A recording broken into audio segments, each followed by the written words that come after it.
So, Sheikh, people who live in countries like Canada or America, and they want to get a house, what's the halal way of getting a house? Like, what's the process that should be taken to ensure that there isn't any haram to it? Okay, the question is very straightforward, and the answer would be very straightforward. If you can buy a house without any haram being involved, such as mortgage or interest-based loans, be my guest. Now, what or how to do that, I have no idea. And as I said so many times, it is not an essential part of our lives to own a property.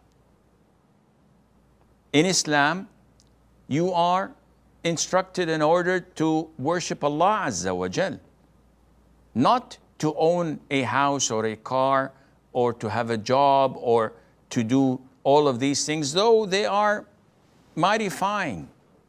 But if I cannot obtain this chance, if I cannot possess a house without being involved in riba, definitely this is not permissible.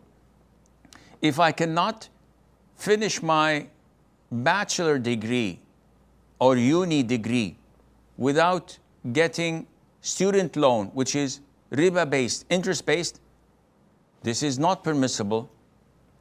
Okay, Sheikh, how can I get a job? This is not my problem.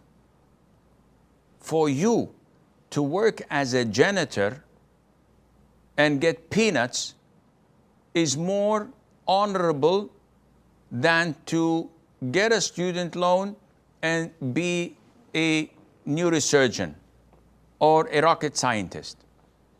Why? Because this is what Islam tells you. Islam tells you avoid haram. It doesn't tell you not to go to uni. It doesn't tell you not to buy a house. It tells you simply avoid haram, full stop. Is there any difficulty in that? Yes.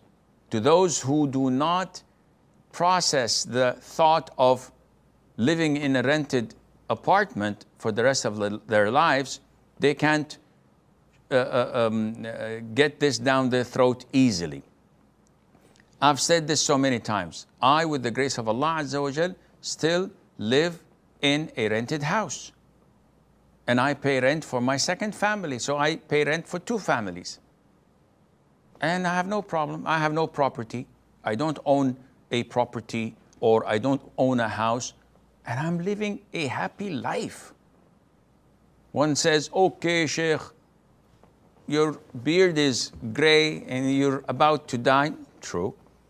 What will your children do? Who cares? I did my level best to provide for them a good life within the boundaries of Sharia.